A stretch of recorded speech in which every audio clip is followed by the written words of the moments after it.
Today, what we're doing is we're talking about this journal that I started. Now, I have never been able to successfully keep a journal long time with regard to like guitar or piano or anything musical. But I started one a few days ago on Viola, and I'm going to go through my practice routine and I'm going to talk about the journal.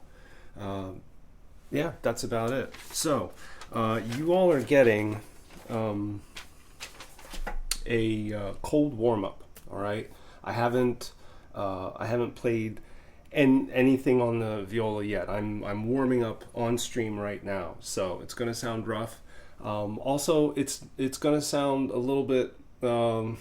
It's gonna sound bad uh, at first, especially because I'll have a mute on. And I want to have the mute on so I can do a lot of talking because the instrument tends to be louder than my voice. So we'll keep the mute on it for a while, and then like towards the end of the stream, I'll take the mute off, and it'll sound better with some of the tunes that I'll play. So come back at the end. That'll be more fun, more entertaining. All right, first thing I got to do. I didn't even tune up, so let's tune up the instrument. I usually start with a C string. I don't know if that's right or wrong. A little bit flat.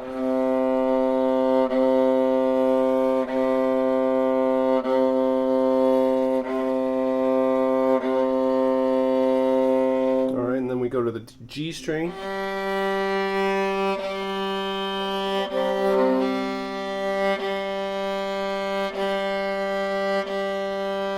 Then the D.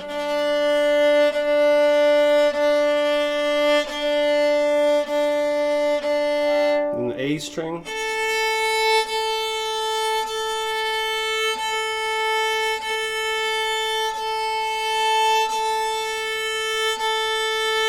Okay, and then we're going to see how they sound together.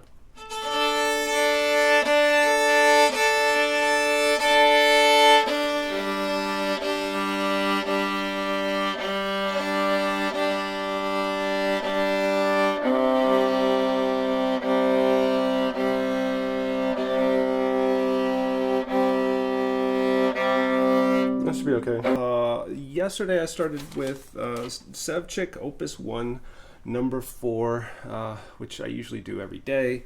So we're going to do that again today. Let's put up the journal. And I'm going to take this. So the first thing we'll do is, like I said, warm-ups on...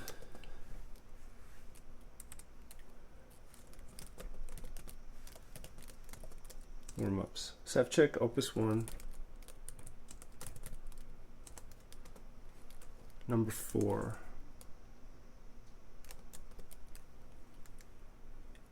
Okay, and we'll get started with that. Okay, so this is just playing all the fingers up each string and back down each string.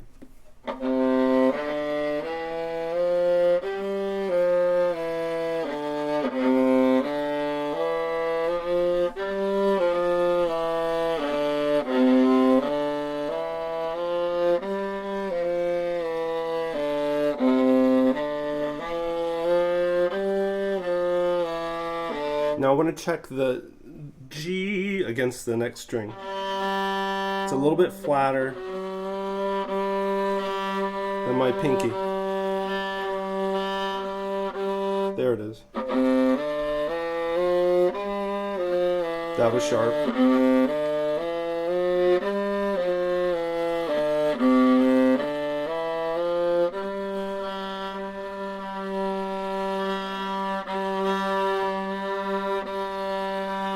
The warm-ups are a warm-up for your ear in addition to your hands. At least for my ear, because it's not ready to play when I start.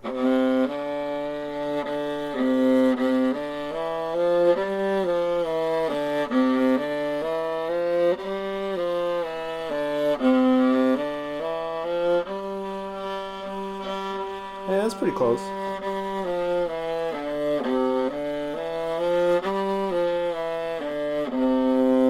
Okay, and during each one, I want to think about relaxing the hand as I go up. Okay, let's go to the G string now.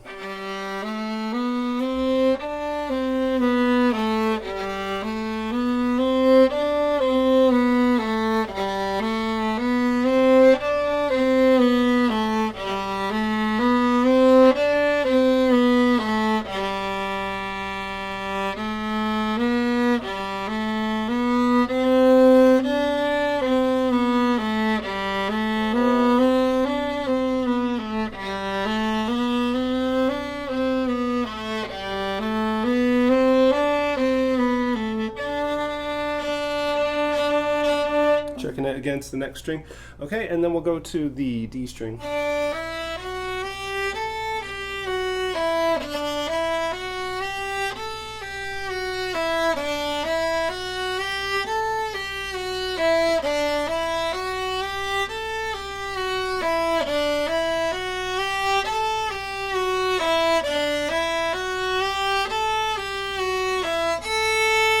And check it against the A string.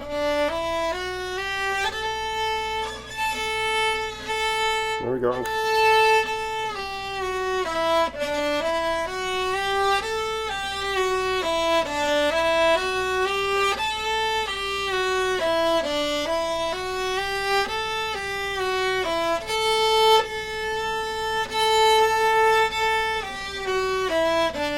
Okay, and then we're going to start on the A string.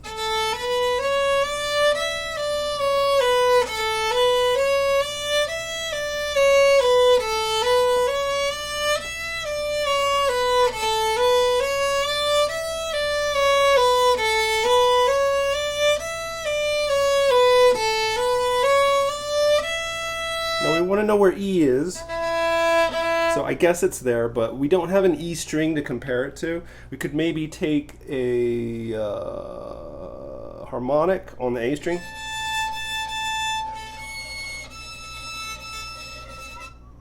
But that's a really high octave. And it might not be so easy to compare that E with the E that we need.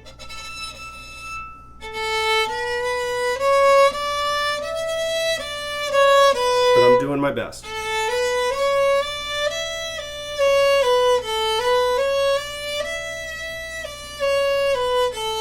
Okay, so that's Opus 1, number 4. Let's look at my notes from yesterday. It said, slight middle finger joint pain.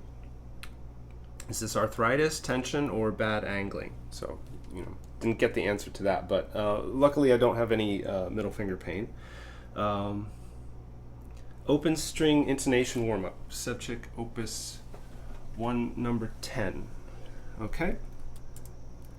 So we'll put subject Opus 1, number 10 next.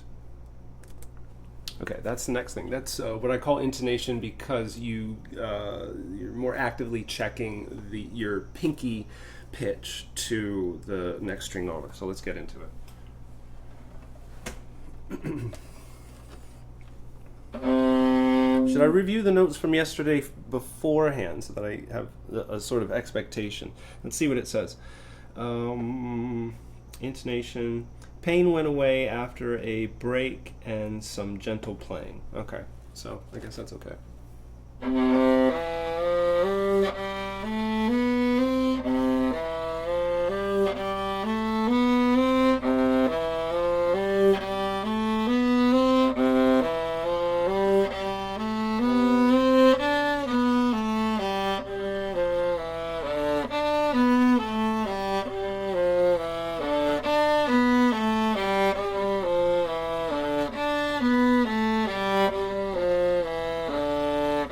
Alright, so with my string crossings, I want them to be as gentle as possible. I just want to use the minimal amount of effort. I don't want to go, I don't want to use a whole lot of extra movement, because that's not productive.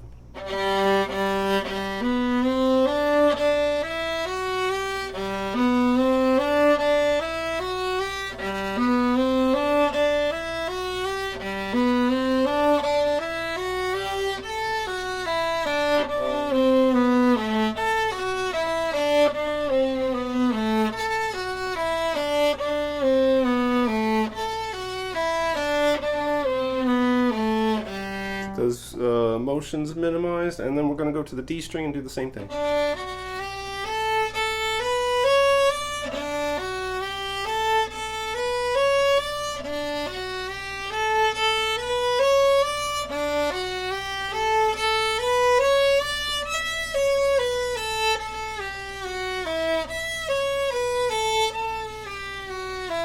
I know, what's up with that E?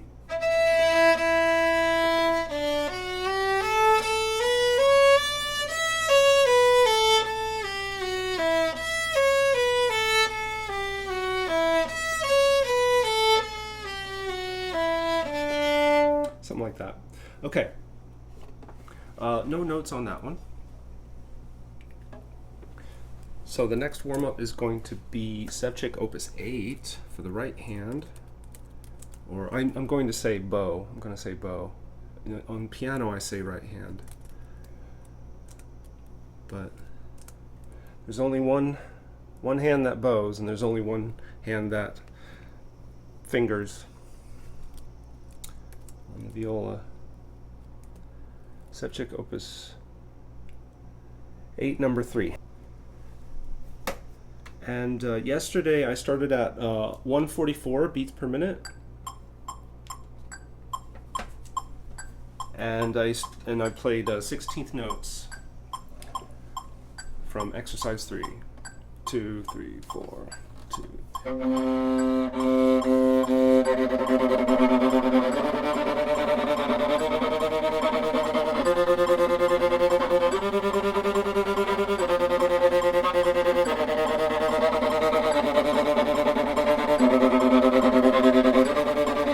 Do each string twice. Yeah, I got off. I shouldn't talk while I play. 3, 4.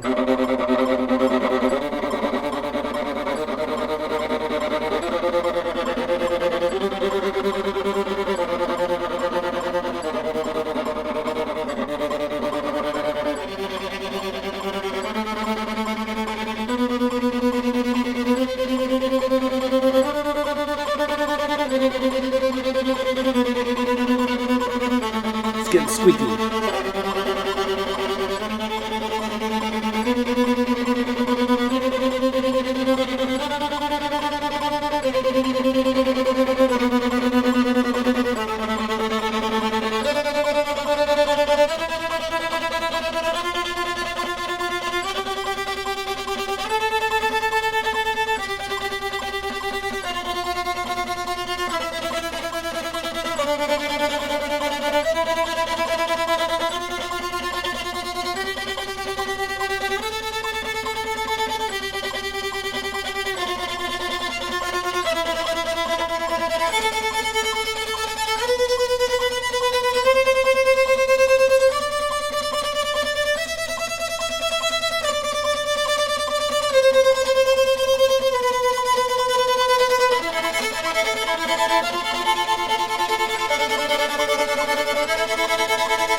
I'm going to see if I can turn up the volume on the metronome because it's getting drowned out.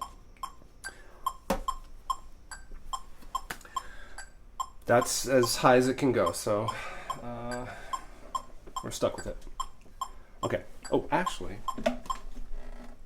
we did 16ths at 144.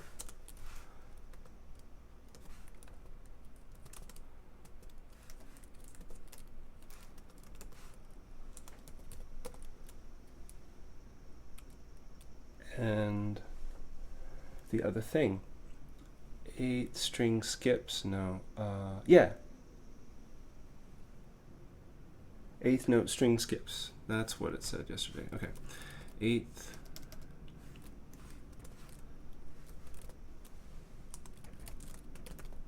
string skips. 16 is a fraction. 16th. Okay, so here are the string skips. Let me rearrange my desktop. 3, 4. It's not really, well, it's going to be skips later, but it's mostly string crossing in the beginning.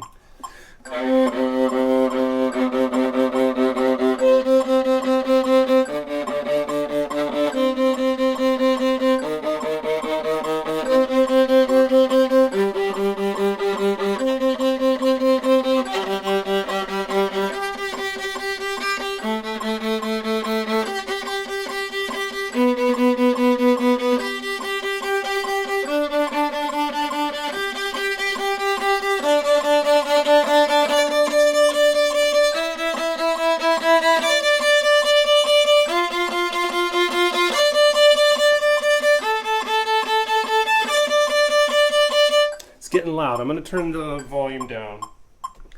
I got distracted by the volume because it looked like it was peaking. Here we go. Just a little bit there and a little bit there. Okay. Let's see.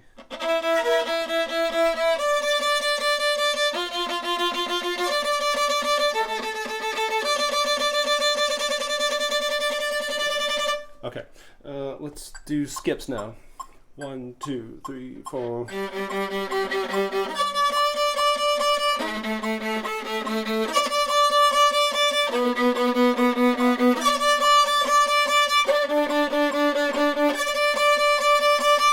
Again.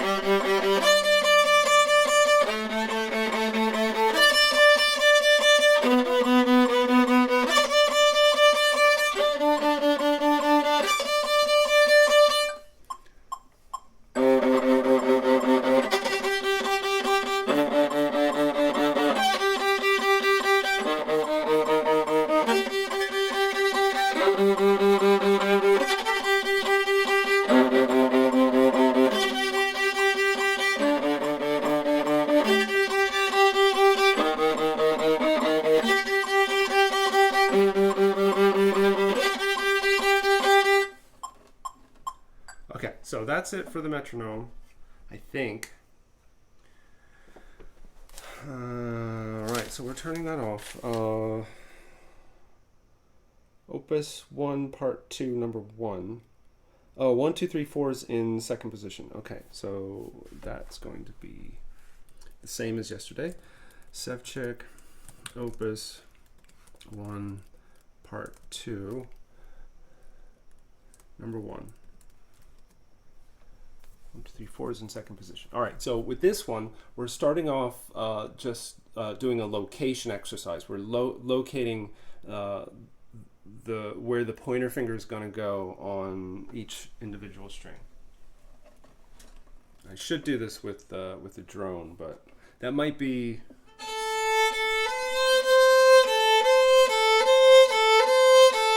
too harsh to listen to. So here's a C, or at least where I think C is, and I'm comparing it to first position where B is. So I just go back and forth from third position to second position.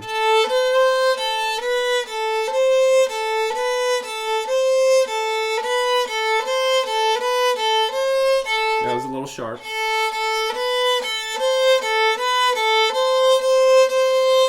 Okay, so the exercise is this: you go 1, 2, 3, 4, 1, 2, 3, 4, and then you change each individual finger.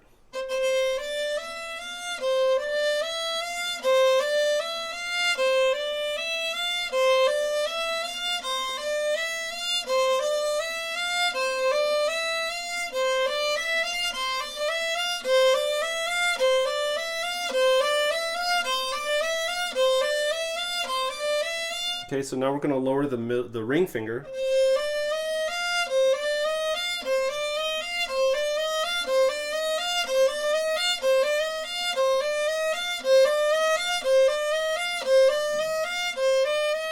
Bit sloppy. Then we're going to lower the middle finger.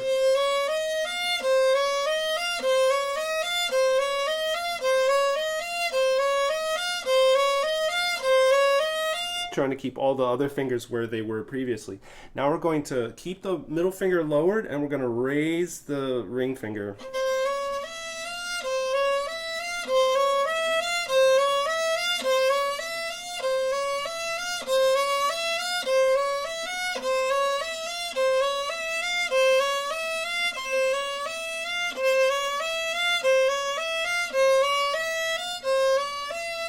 Now that's the hardest one to get.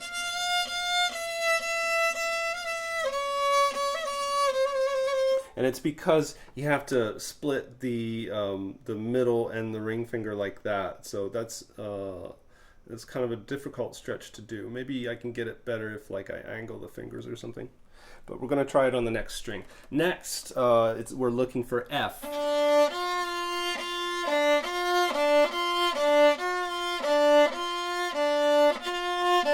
I think that's F. And I think that's flat now.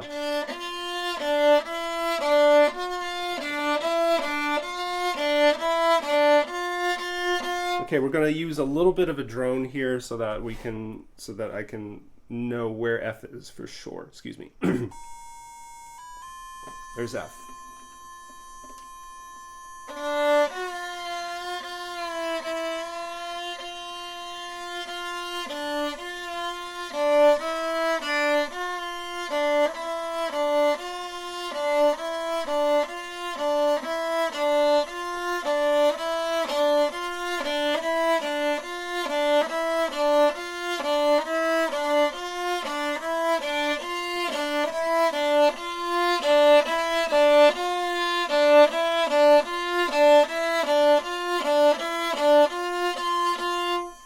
Okay, I went back on my promise not to use a drone, but it was necessary. All of a sudden, I'm way less confident doing it by myself. Okay, so we're going to play the 1, 2, 3, 4s again.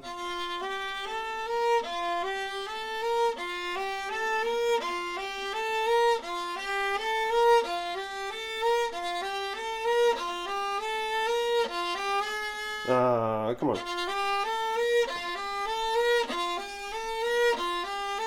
And then we're going to go one, we're going to lower the third.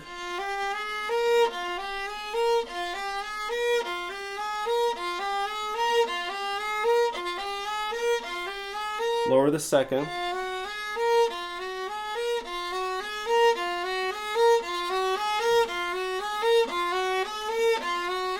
And from there, we're going to raise the third back up.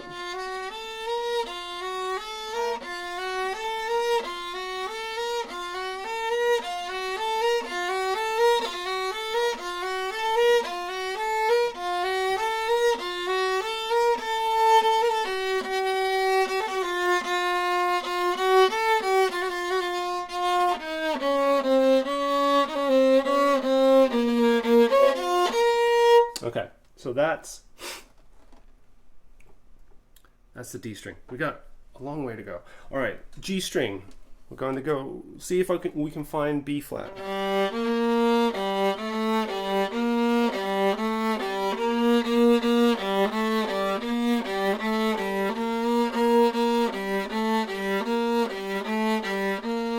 That seems right, and it seems easier than the other strings. Maybe I'm just deluded. But we're going to go 1, 2, 3, 4 now.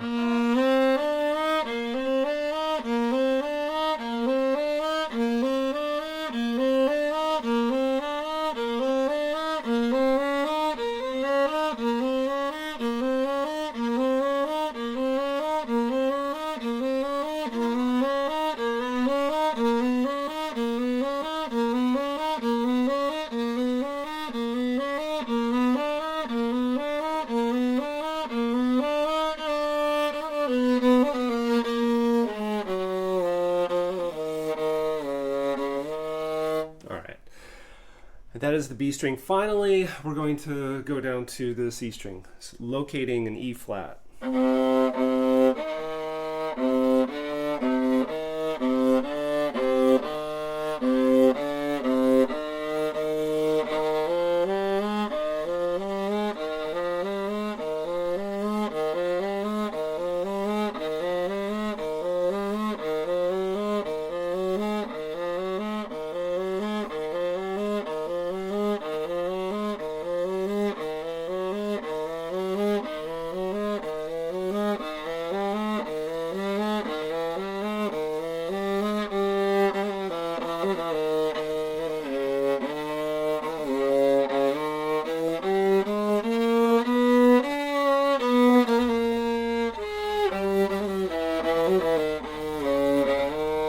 Okay, so that was fun. Right. No notes on that. That's just the warm-ups, Okay. We have one more warm-up to do, which actually, no, this is an exercise. The difference between a warm-up and an exercise is that mostly warm-ups I think of as being memorized and have practiced a lot to the point where you're not focusing on just playing the notes anymore. You know the notes, you know the rhythm, so you're focusing on other things like technique. That's what a warm-up is for. And it gets you ready to play. It's not supposed to be hard. It's supposed to be easy. That's what a warm-up is. An exercise is a little bit more difficult. Exercise is something new that you want to work on. It's like a new technique, like vibrato, which I'll be doing in a second. And they can be memorized, but often they're not memorized.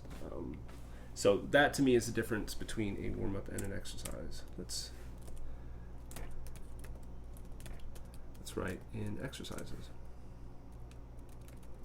We might have to shrink some of these letters later on, but for now, it's going to be all right. All right, yeah, we're going to do a vibrato exercise in second position, and the reason I'm choosing second position is because I can start using my first finger, move the arm back and forth, and bend the finger without bumping into the bottom of actually the top of the neck, and I won't be bumping into the body of the viola with the first finger or the middle finger, but we may lower it. We may go into a lower position for the ring finger and the pinky. We'll see how I feel. All right, so vibrato. Okay, second, let's write down the exercise. Vibrato in second position.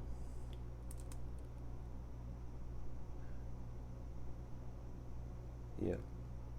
And in my notes that I've written down before, I write down impressions and ideas that occurred to me while I'm practicing.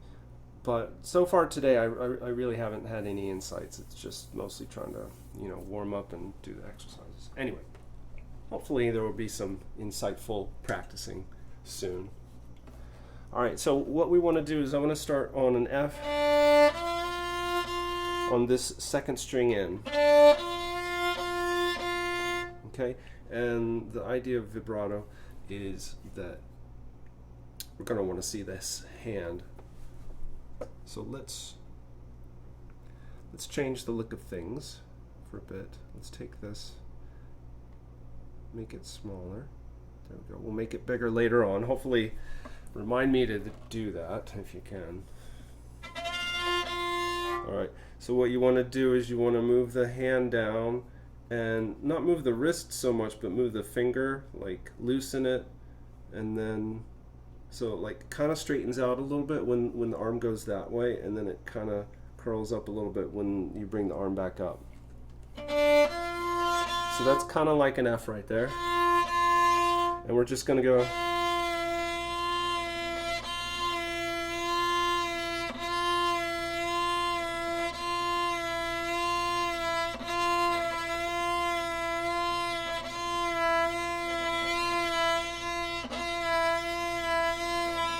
So what I'm learning here and what I'm teaching my muscles is this motion of going back and forth and moving the finger at the same time. I can kind of fake vibrato.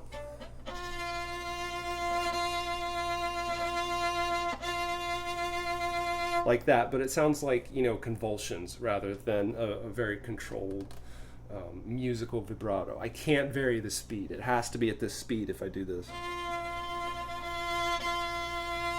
So I would to gain the control, we've got to teach the muscles. You've got to condition them how to move and what direction to move in.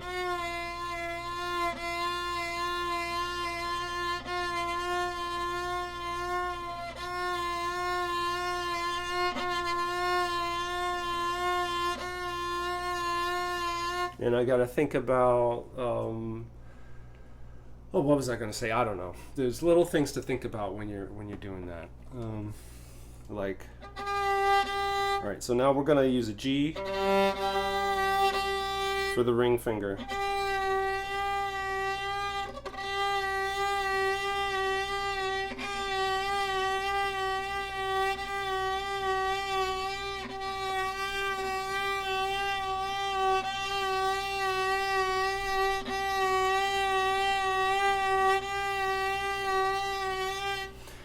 So you want to, I think you want to think about how it feels when you start, how you want to think about whether you're contracted or extended, and whether the arm is close or whether it's back. That's the funny thing about viola, is that sometimes you don't know how to correct the problem that you're having. And sometimes that correction comes from Sometimes that confusion comes from not knowing if you're too sharp or too flat at the moment. So that's where the ear really comes in. It tells you where you are, sound-wise, position-wise, and that type of thing. And I think this dynamic comes into play a lot when you're practicing vibrato at the early stages.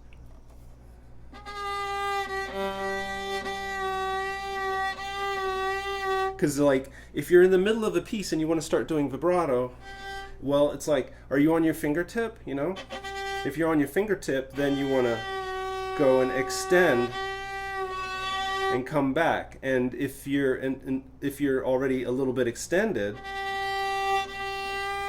you want to come up to the fingertip. I don't know. So I think that's I think that's kind of what I'm getting at.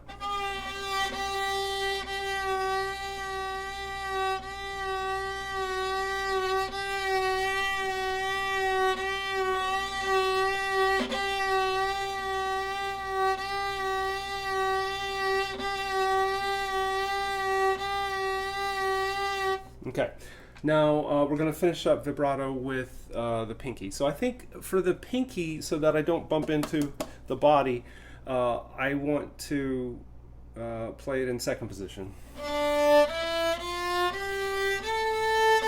I'm going to use a pinky on A.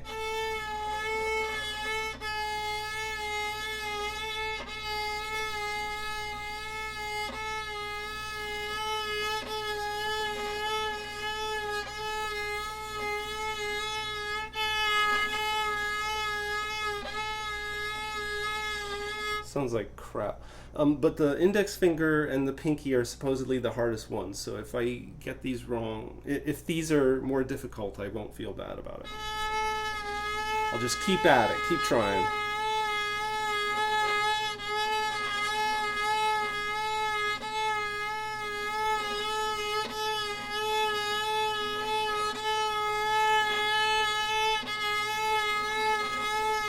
Okay, so that's more than enough of that.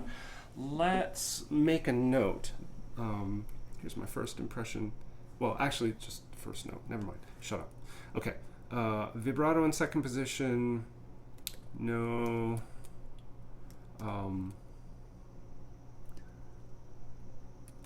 Played pinky in first position. There we go. Everything else was in second. Pinky was done in first position, and I think that works. All right, vibrato exercise in second position. Fingers 1 and 2 don't bump into anything, but hand touches the body on 3 and 4. Okay, so that's why we move to first position for the pinky. Arm motion becomes more consistent. Still feels like a 1 though. I should explain my scoring system to evaluate things. And this evaluation is based completely on how I feel. I rate things on a scale of 1 to 4.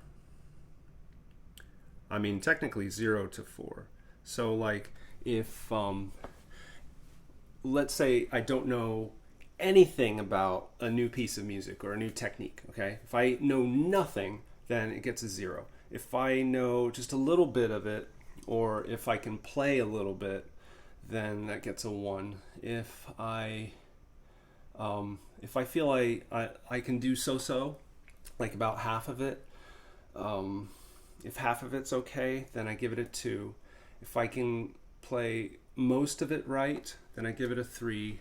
And if I can play all of it right, then I give it a 4. Okay, so it's a rating system of 0 through 4. So that explains the type of stuff that I write in this journal. That rating system. Anyway, fingers moving, not as stiff, can play eighth notes. Yeah, I can play eighth notes on those. Okay, so now we get to a more musical exercise, one that's not so terrible sounding. And for this one, we're going to take off the mute because I'm going to start off pizzicato. Pizzicato is when you pluck the strings for the non-string players out there. Right, and yeah, this is an exercise. So this one is Sevchik Opus 1, number 22. Tried pizzicato first. A minor notes as fast as C minor. A minor notes not as fast as C minor or C major. Okay. And then I got distracted yesterday by doing, evaluating some words. Okay. So first of all, we're going to start plucking a C minor chord. Is this even right? I'm not looking at the right spot. Okay, yeah, a C minor chord.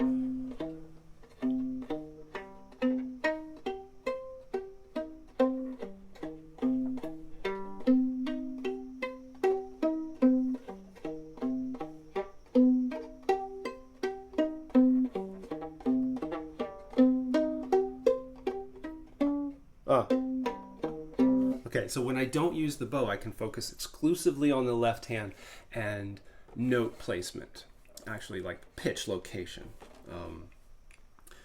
These pitches don't last very long. They don't have any sustain, so if you get the pitch wrong, it's done like a couple seconds after you play it.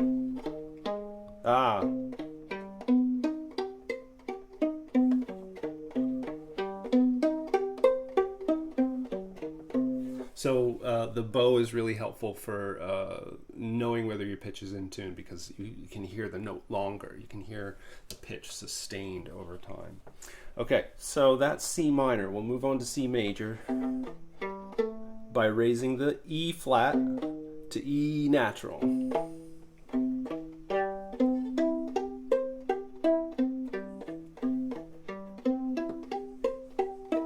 And it's telling me I need to use a pinky here on this G instead of playing the G open.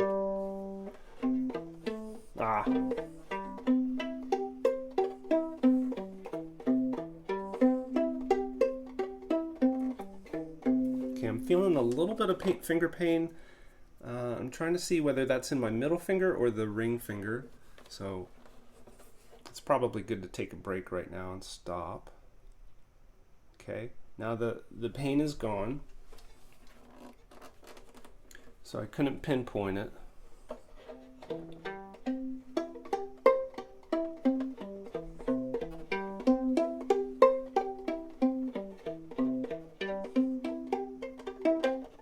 I know this one. Okay.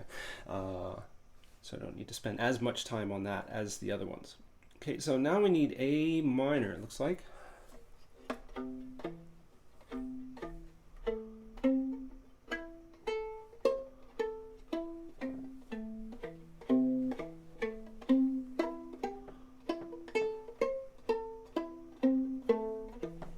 So this is the one that I said was tricky. It was tricky yesterday and the day before. So I have to slow down with it.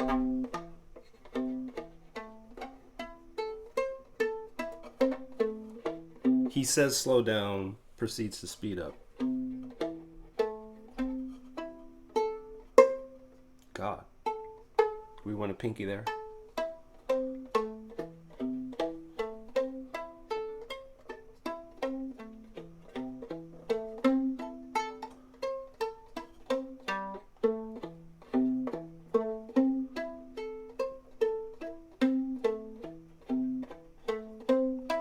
Seems to be a nice speed.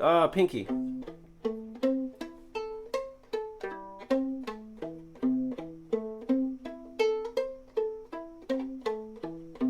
Okay, so that's A minor. Next is F major.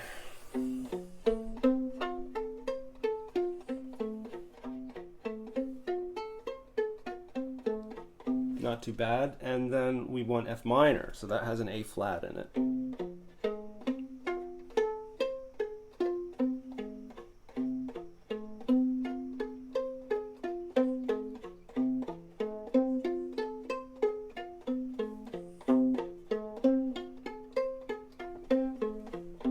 Okay, the next one groups the, you may have noticed that some of these arpeggios are grouped into groups of 3. 1, 2, 3, 1, 2, 3, 1, 2, 3, 1, 2, 3, 1, 2, 3, 1, 2, 3. But this one is grouped in groups of 4 because there's one more note in there's one more pitch in the arpeggio. This is a 7th chord. So triads have 3 chord tones in them, and the third one is usually doubled. I mean, the first one is usually doubled.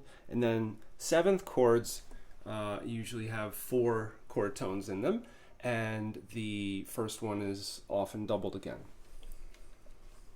So here we're going to group these into 4, and this trips me up because I get used to playing the 1, 2, 3, 1, 2, 3, and then all of a sudden we have to switch to 1, 2, 3, 4, 1, 2, 3, 4 when the chord is new. So that was, a stumbling block early on. We need a E flat, and this pitch is going to be a G sharp. So how am I going to play G sharp? G is usually, no, it's not a G sharp, it's an F sharp. We need an F sharp, and that's going to be the ring finger.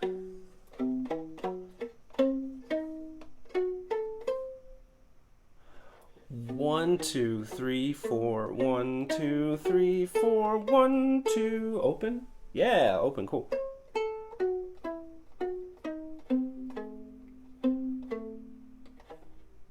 I don't know.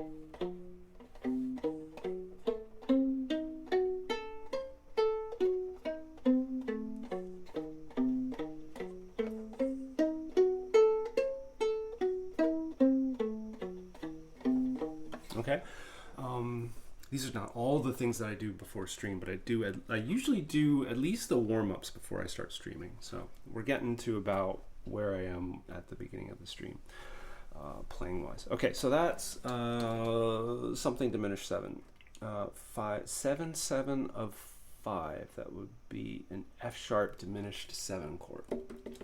Okay. And then we finish it off with a C7 chord. That's 5, 7 of 4.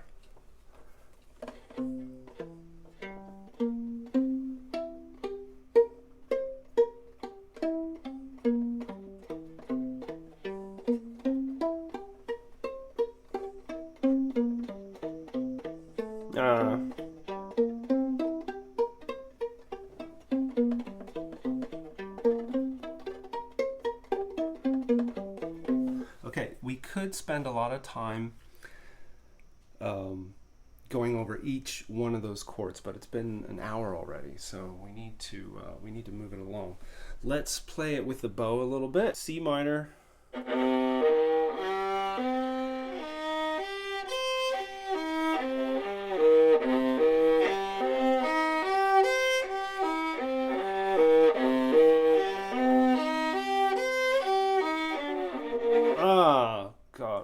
worst at this thing.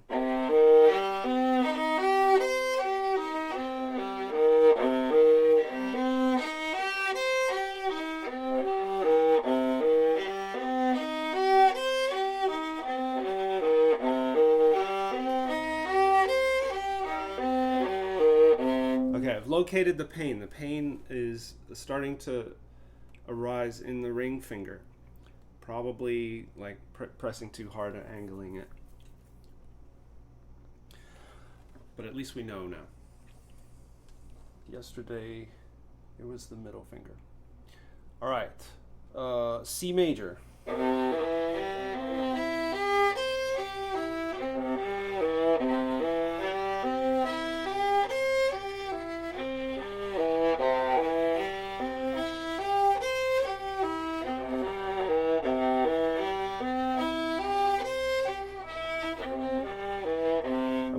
I didn't think that would sound that bad, but it did. Now we're going on to A minor. Here we go.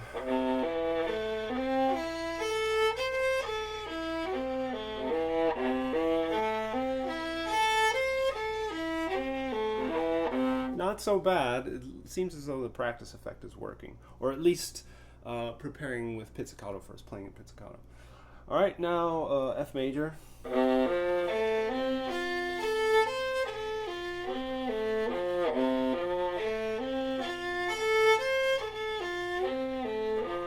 And then F minor.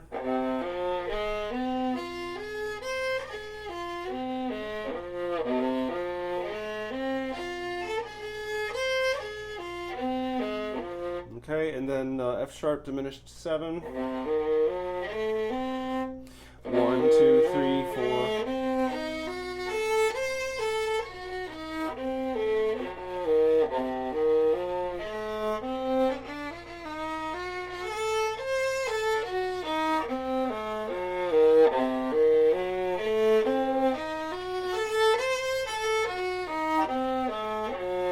And then we finish it off with C7.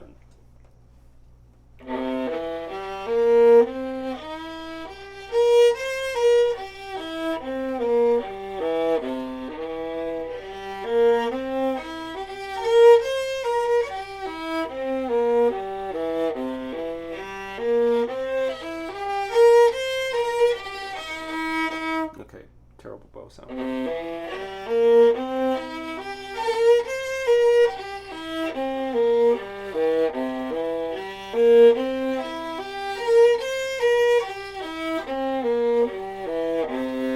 Okay, not great, but it's sounding better than it did yesterday and better than 2 days ago. So I'm just going to keep at it, and then maybe one day I can play from that beginning chord to the end chord in the key of C, and then we've got 11 other keys to go from there. So this exercise is going to be a long-term project. Okay, so that's it. That's it for exercises. Now real music. Ring finger pain, not severe.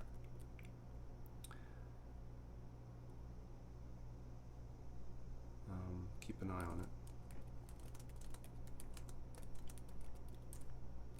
it. Okay, next is new pieces, Swan Lake.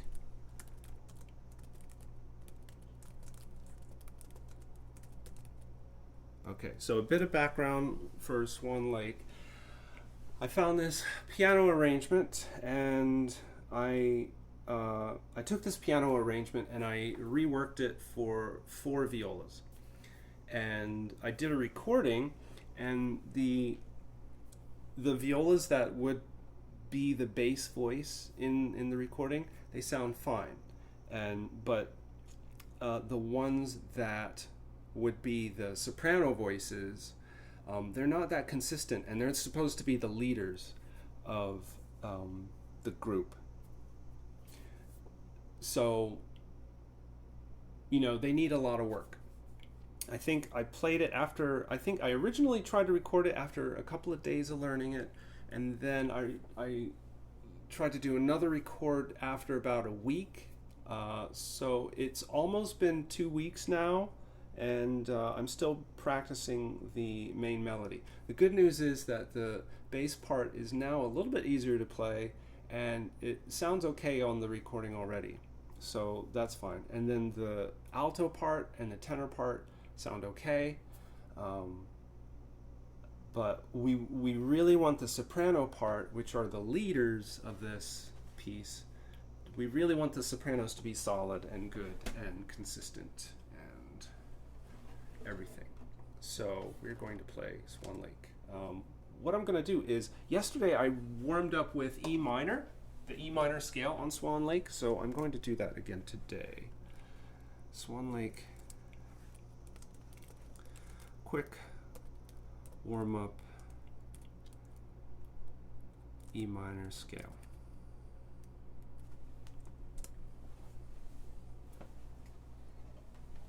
Okay, so the E minor scale,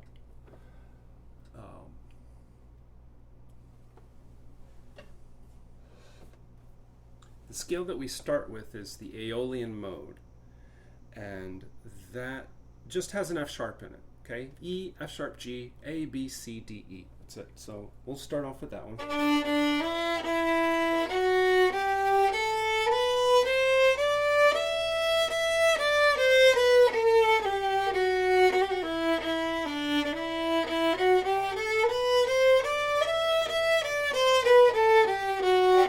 And because I should, okay, too many thoughts. Because I took notes, in my journal yesterday, I noted that there's only one pitch that the soprano plays that is not on the top two strings. You know, I can pretty much just...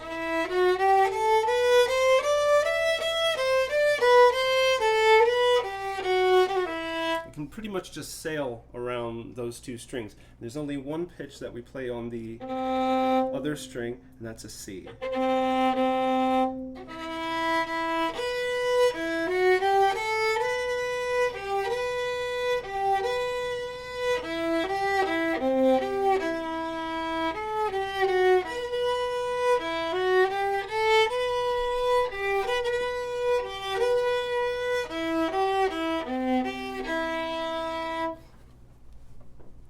C.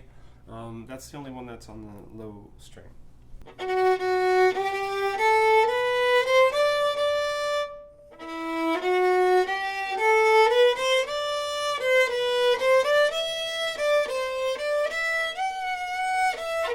It's an F sharp. I was thinking, oh, maybe the F sharp is from a melodic minor scale or harmonic minor scale, but it's not.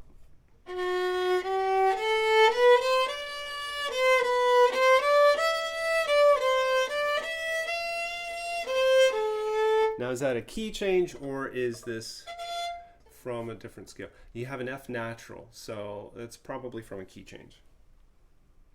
Then it goes back to F sharp. So there's a lot of chromaticism in this one. Okay, so it's not as necessary to practice the melodic minor scale because we're not using those tones really. E, F sharp, G, A, B. No C sharp. Well, there is a C sharp later, actually. And then there's a D sharp. And then an E. So it might be necessary to practice the melodic minor.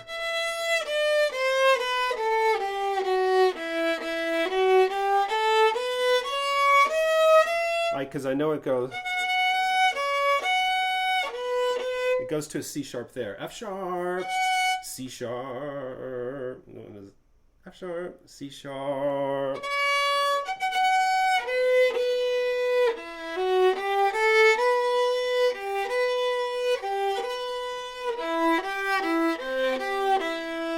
Actually, since we've already, since we're up to our pieces now, I think that we can spend the rest of the hour working on them. We should be able to get a few of them in, but there's like 5 I'm working on. So, you know, maybe time will be short. Maybe we won't have enough time. Anyway. Okay, so let's practice the melodic minor.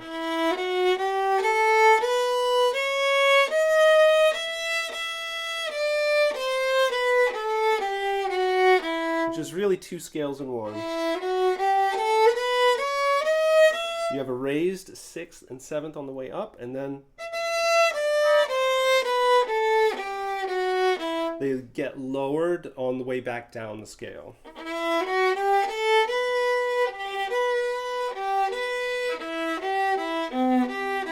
So it's interesting that the first 4 notes of the scale are part of the beginning of the melody. You know?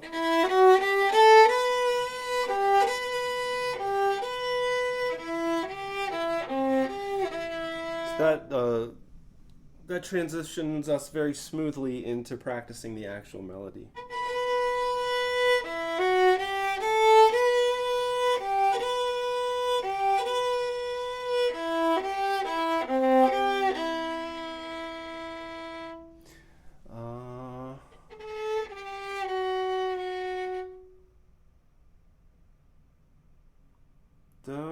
I didn't keep up with where I should be reading. Here I am.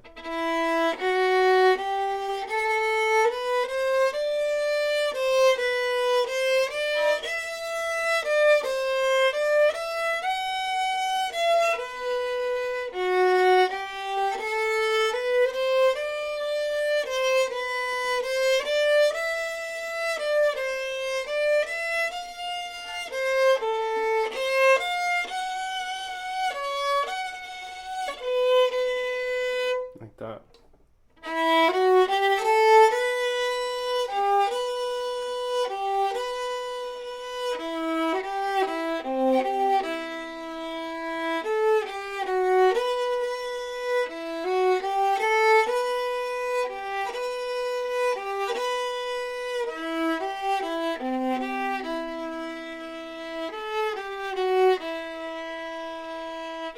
Oops.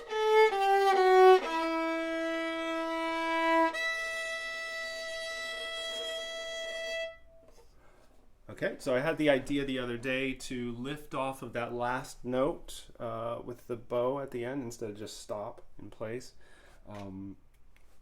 I did notice one other thing today. Quick warm-up E minor scale. I tend to play the G flat. G in a flat way rather than playing a G flat. Okay, so I tend to play the G flat. Okay.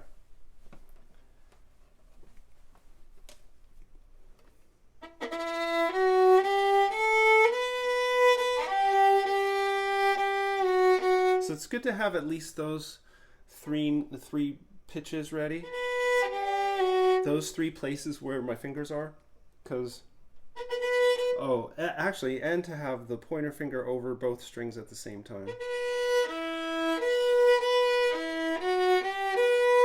Yeah, actually that's the best place to be. Pointer finger over 2 strings to begin with.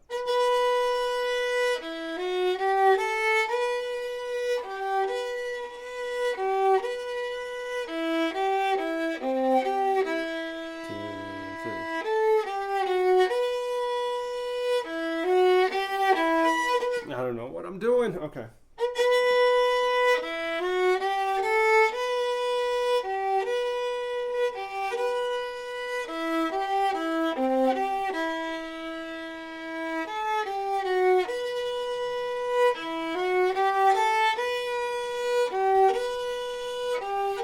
It's too high.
Trying to do a little vibrato in there. Okay, now let's start up the MuseScore program so I can practice along with something that has a consistent pitch. Because I can only do so much by myself. And like whether when I hear a pitch, whether it's in tune or not, is subjective. So we have to compare it to something else to make sure to get to a consistent place. Here we go.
Okay, the E's are not really consistent. It's hard to get the E's right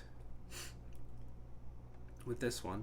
And I realized that the program started piano, so we can turn the volume down a little bit because it does get louder as it progresses.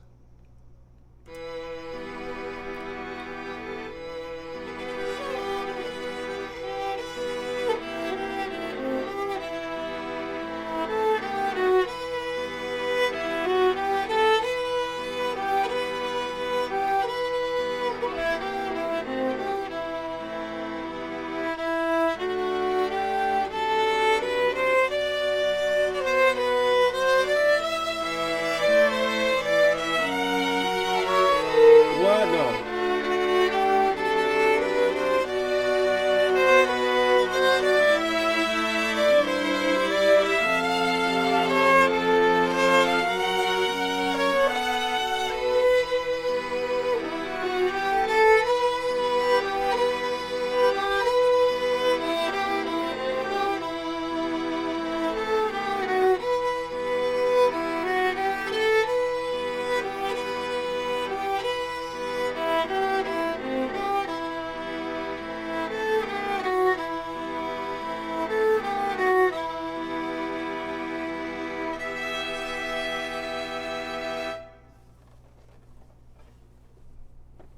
I think because of time constraints, we can only play this one more time. I'm just going to go one more time through it. I wish that it was a little better the last time through, and I missed some of the pitches.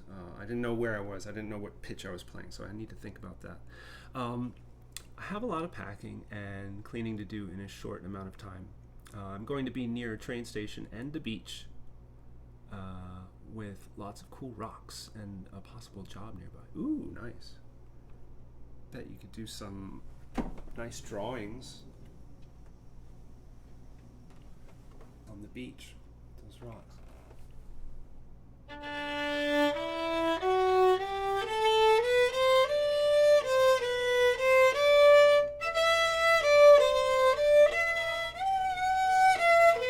And I hope the job nearby is really nice and available. I would go down and if I lived near a beach with a lot of rocks, I would go down and do drawings there all the time.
that's all we have time for that one. At least I started to get my head in the game a little bit there, so I'm happy for that. Let's close up Swan Lake in MuseScore. You can't see it. That's for me. Let's see what notes we have about that. I would say watch the E.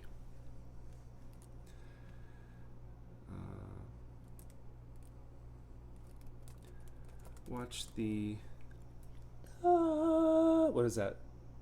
E4 on a piano. Watch the E4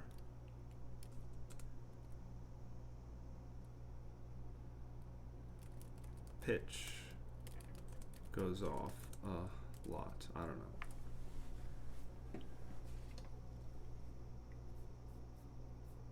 Okay, that's Swan Lake.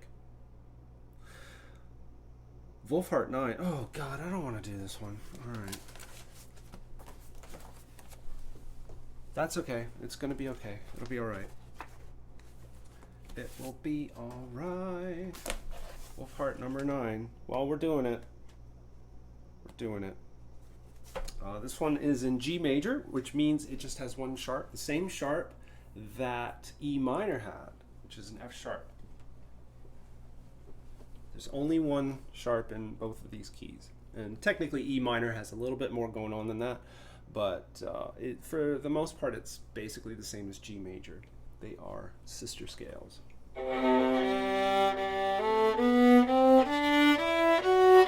So just like yesterday, we will warm up Wolfheart number 9 with the G major scale. Oh crap. Is that a new piece? No, it's an old piece. What other new pieces do I have? No, this counts as a new piece. Okay, new piece. Wolfheart number 9. Warm up with G major scale. Yeah, okay. All right, that's it.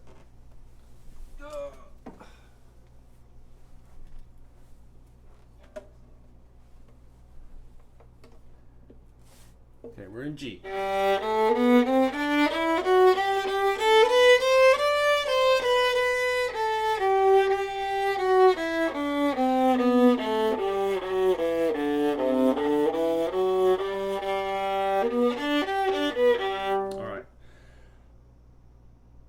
All right, here we go.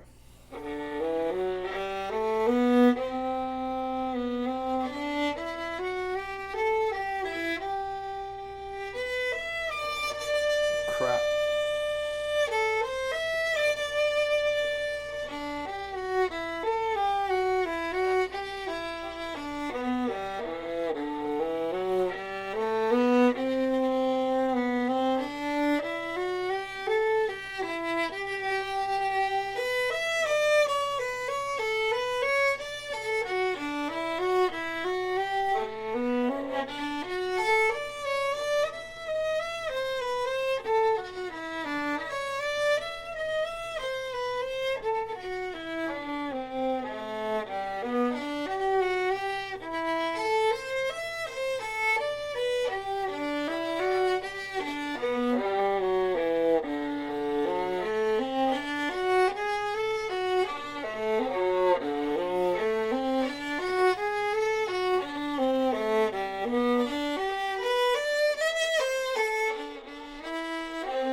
Okay.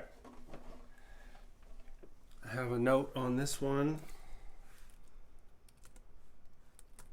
Shaky bow, especially near the crap, especially near the crap. Yeah, I should have a crap command. I say that a lot. Shaky bow, especially near the frog. Which is ironic. Is it ironic? I think the bow shakes more in the middle. Not the way I play it, but I mean in general, the bow tends to shake when I'm in the middle of the bow. So that was near the frog when I'm playing slow. Frog at slow tempo. Okay, so that's my note on that. Hey, I was curious. Do you keep a practice diary? Because I just started. I just started journaling, and this is the type of stuff that I'm putting in the journal. So it's new to me. I think this is about the fourth entry, and it's been helpful already. It's been helpful to go over what I did yesterday and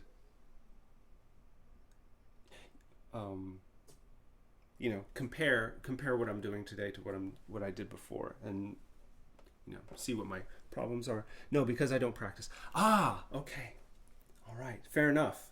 All right, what do we got? Da da da.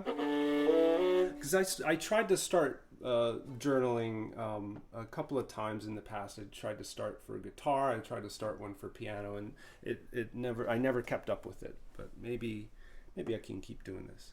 And I don't think I'm going to be able to do it every time I practice, although there's not that much work involved. You type a few notes or write something down in a book.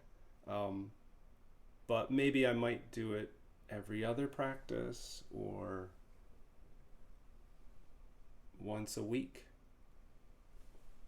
It might devolve to that sort of thing. But for now, I've been journaling every day that I practice. All right, so let's play a little bit faster. Maybe not allegretto, but certainly faster than it was. Don't need a practice journal if you don't do anything ever. Thinky face. Yeah, that's true.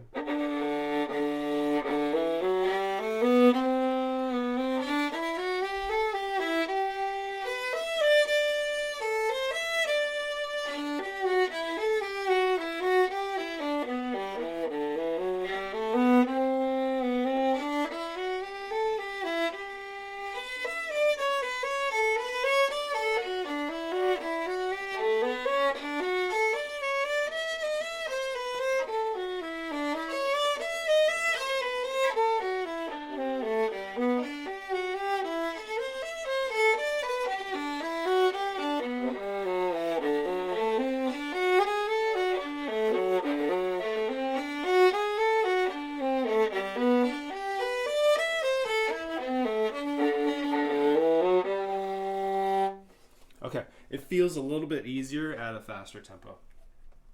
That's probably why he wrote allegretto. But you got to know the pitches, you got to know the tones, and you got to know them quickly. You have to be mentally prepared, or else you can't play it fast. Okay, this slow tempo seems easier at fast tempo. Okay, let's, all right, let's speed it up even more.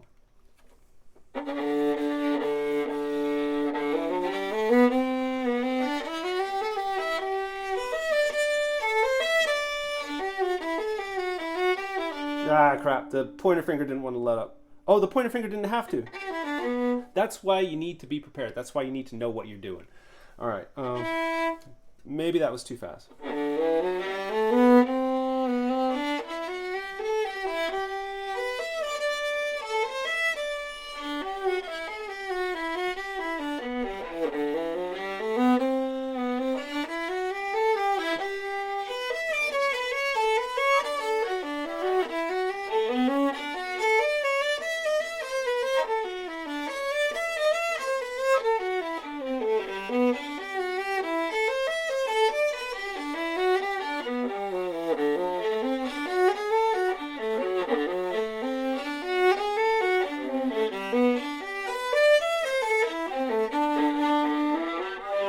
Crap, that sounded like... Maybe we should have a crap command. That sounded bad at the end. That little scratch. Was it a scratch or whistle? Yeah. Yeah, okay. Maybe one more time about that speed. I'll try to think about the bow more.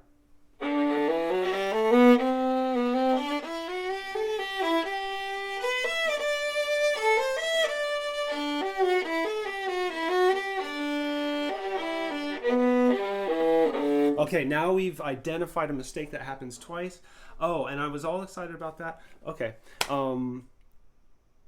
But it's right next to an old mistake. The old mistake has I have an exclamation mark written on it. I need to, we'll erase it later. I'll just scratch it out for now. The old mistake has an exclamation point. But I don't make that mistake anymore. So we're going to erase it. And we're going to put the new mistake right by it. There's an exclamation point here on the E because my pointer finger has consistently not let up for 2 passes through now. So if you keep making the same mistake, gotta fix it somehow. Downstroke. Okay.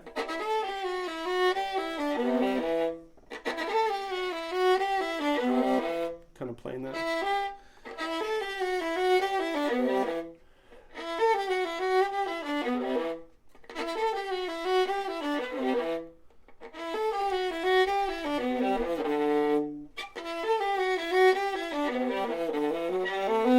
All right, let's go. Let's speed this up.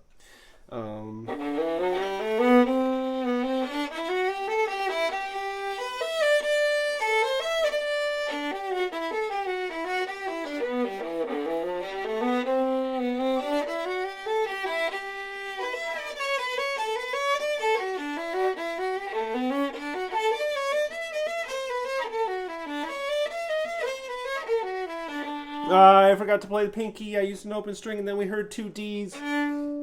One right after the other.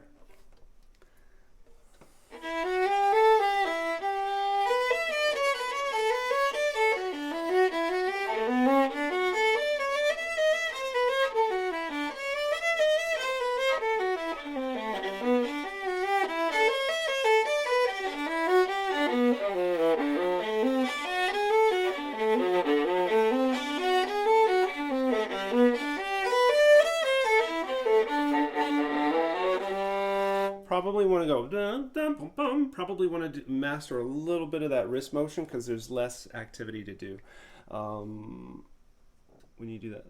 Let's see, probably down, up, down, up, down, up,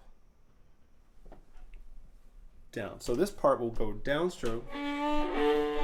Okay, so in that case, we probably just want to change strings really quickly with the wrist instead of the arm, because with the arm it's like this, like that, and with the wrist it's like this. If I can get it to sound okay, which will probably be a lifelong endeavor. I don't know if that's good technique. I don't know if that's correct or not, but it seems like it's less work. All right, what are the problems with not having a teacher and teaching yourself? Okay, so that's Wolfhart 9. We're going to move on to Wolfhart 18 and then just a few folk tunes after that. Wolfhart number 18, right? Okay. So what can we say about this? I don't know until we play. Let's read the notes from yesterday. Pointer finger still wants to hold down A on G string. Yeah, tell me about it. On the way down the last arpeggio. Okay, so we'll look out for that on that C arpeggio at the end. I think being mentally flexible about my first finger is one of the best things I can do for my left hand. Holding it down could be a sign of rigidity and tension. Okay. Last arpeggio is slower, hence not as prepared as the rest. Okay. Okay, so we have our warnings from my past self. Okay.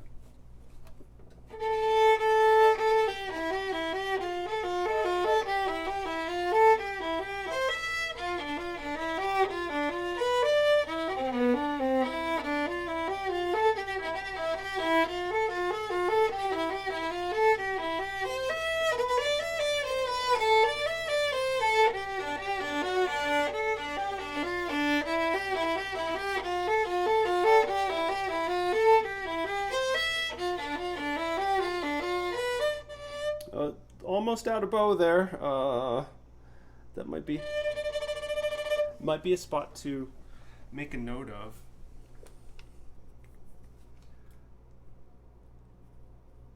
Bow. I'll write exclamation point bow on the sheet music itself, but in the journal I will say 1, 2, 3, 4, 5, 6, 7, 8, 9, 10, 11.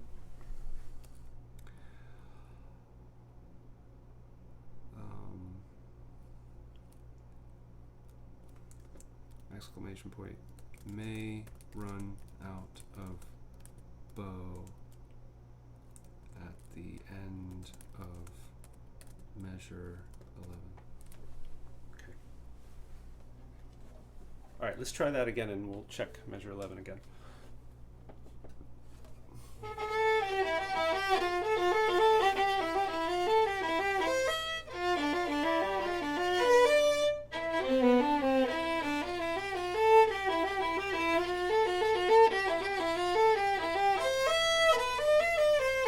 No, I don't know. Let's slow down.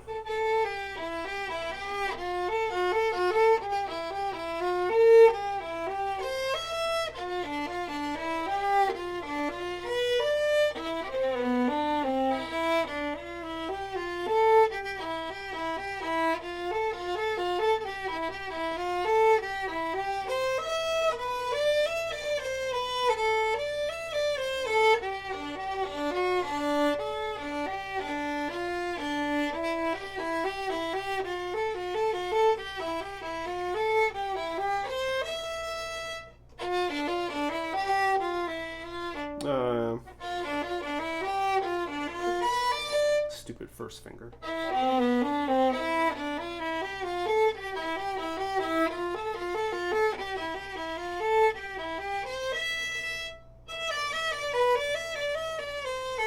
Actually, we'll go down for half of that and up for the second half.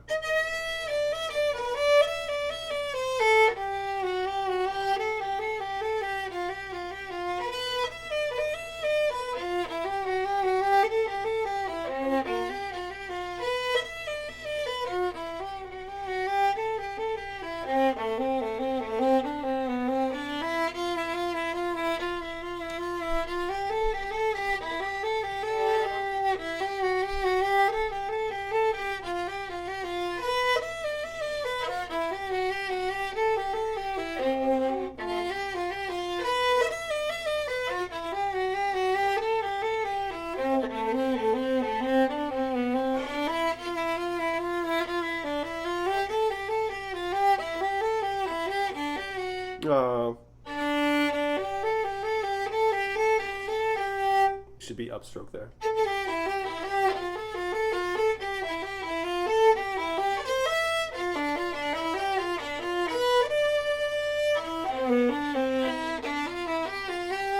Let's do that again.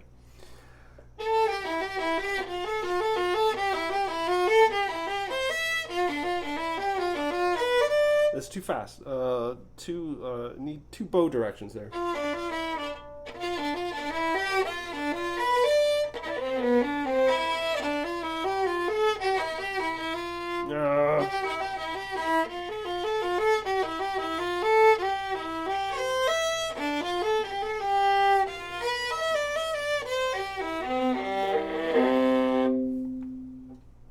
Okay, it didn't seem to worry about the C arpeggio at the end, so I gave myself a warning about that from the notes from yesterday. And it doesn't seem like the pointer finger wants to hold on the G string. Alright, let's get through this.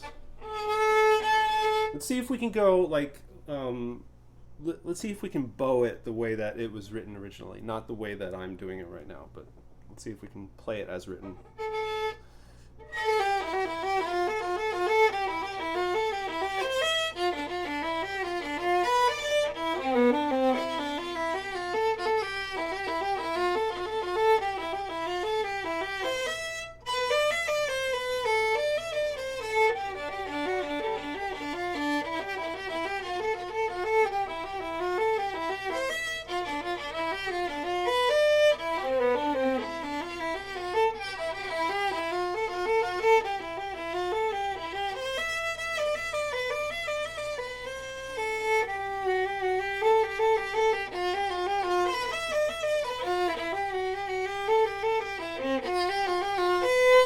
Uh,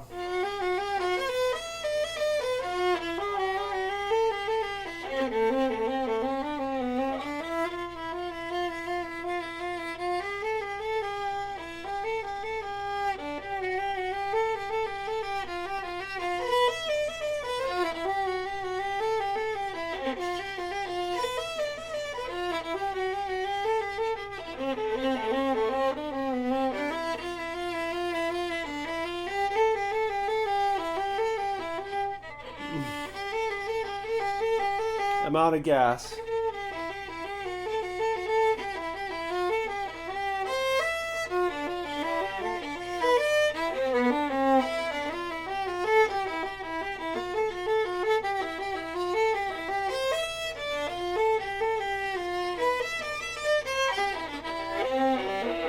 I was thinking about that A on the last C chord.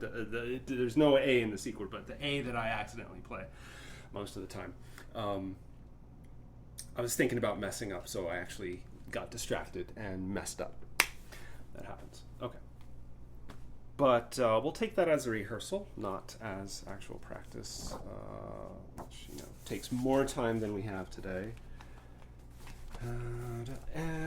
Let's check out new pieces. I'm going to go to old pieces next. Old pieces. And we're just going to throw Soldier's Joy in there because Soldier's Joy, we're open to that page right now. So we'll just read a little Soldier's Joy right now. Soldier's Joy. Let's see how much we've done so far today. Oh, that's not too much. It's just not much scrolling. Okay, we didn't make a lot of notes. So we don't need to make the font smaller or anything like that. All right, I'll stop thinking out loud now.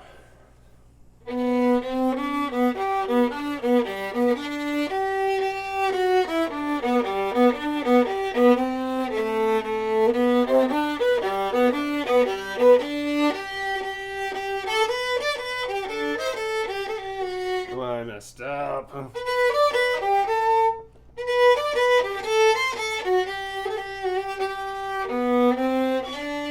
Messed up again.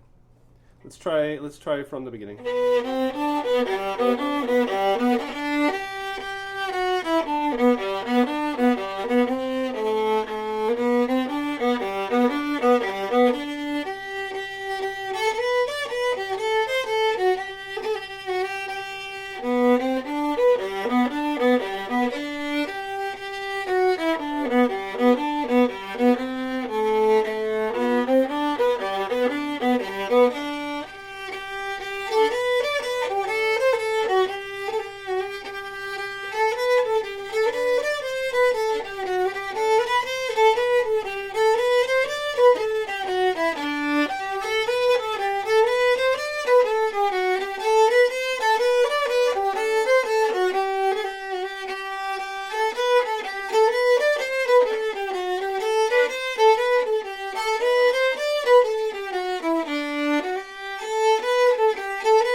Messed up ornament. Okay.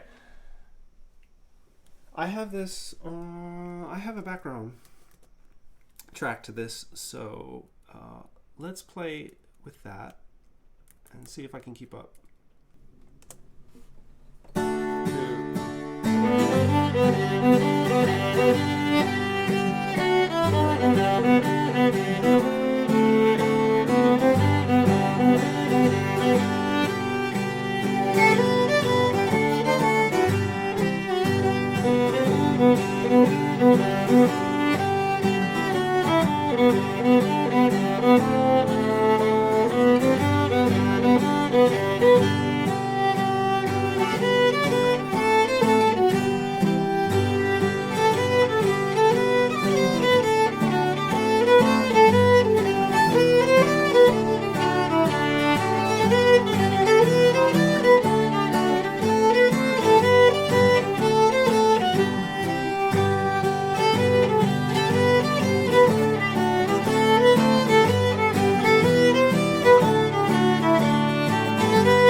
Okay, so I couldn't quite fit everything in there, but I like all of the written ornaments and stuff, but it felt good. It was okay.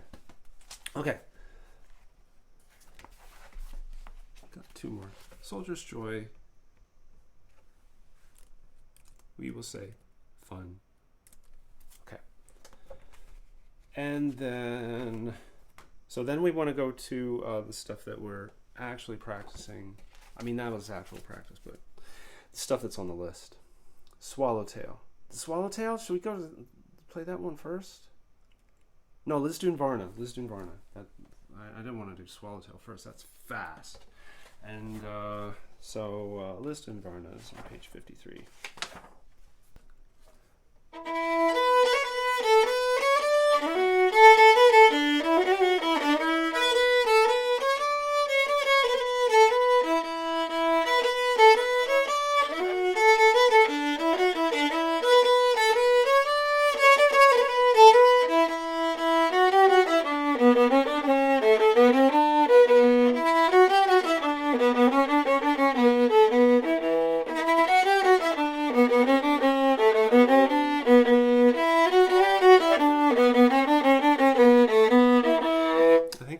Okay to rehearse it. I need to write down List in Varna.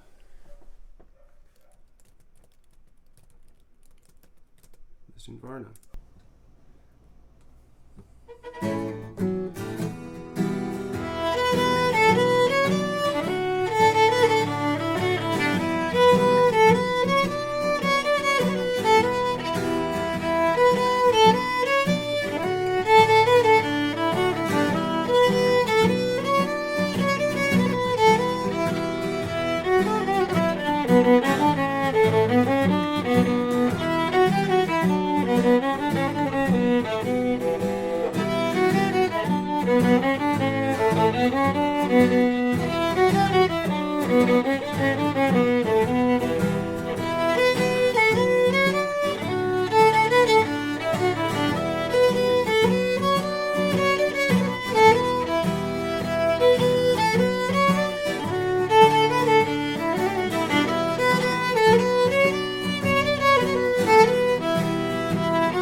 There we go, with a jump up to 4th position at the end.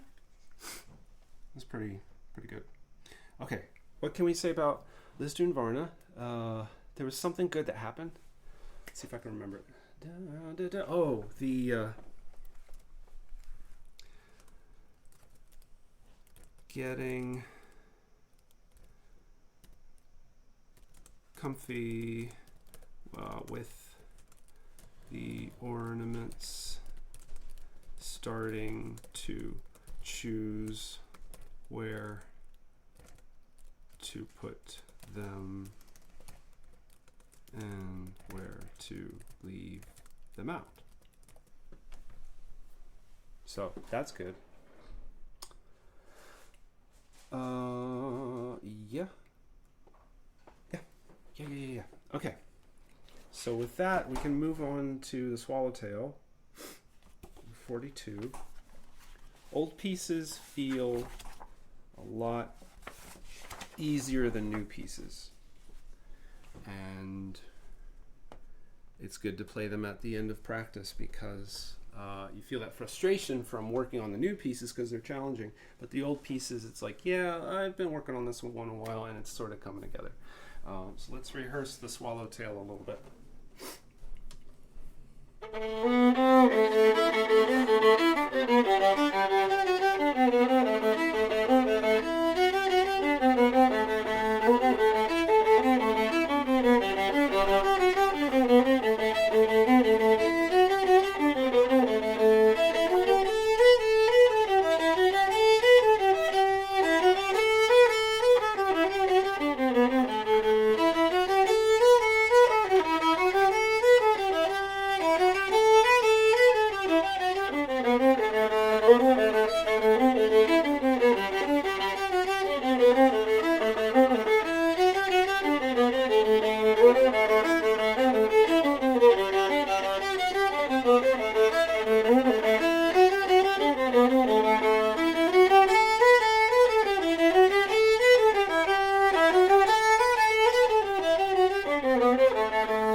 Now, the challenge with this one is to be able to play it 3 times in a row. Because after the first time, my endurance starts to waver, and I usually mess up a lot. Soldier's Joy, Liston Barnett. Let's put a let's put a space right. No, we don't need a space. Never mind. Liston Varna, and we'll go to Swallowtail. Okay, so what I was saying was, let's say first rehearse, got 2 times through. All right, so I only did it 2 times through there, but the recording has 3 times through. So maybe my endurance has built up a little bit, but we'll see if I can make it 3 times through as I play through the recording.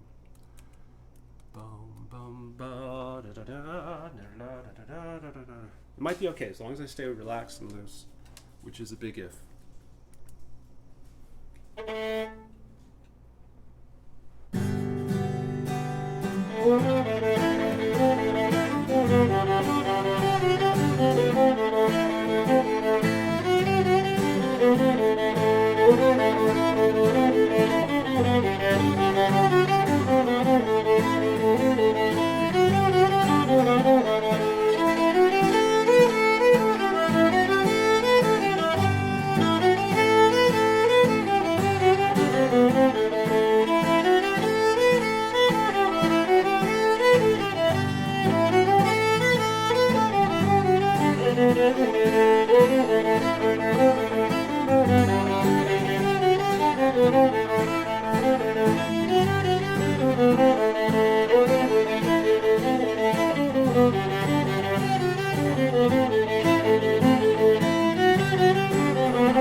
3 times through. I think that's a good note to end on.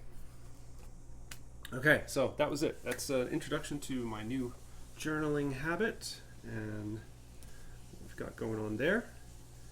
So let's reposition the journal. Actually, we'll not do that. We'll reposition the camera first, and then we'll take the journal off.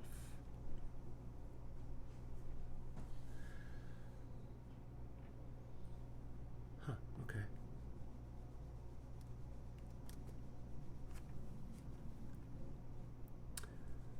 Right, all right, that's it. So we're gonna go raid. And thanks for hanging out. Thanks for checking this video out, and have a good one. Take care.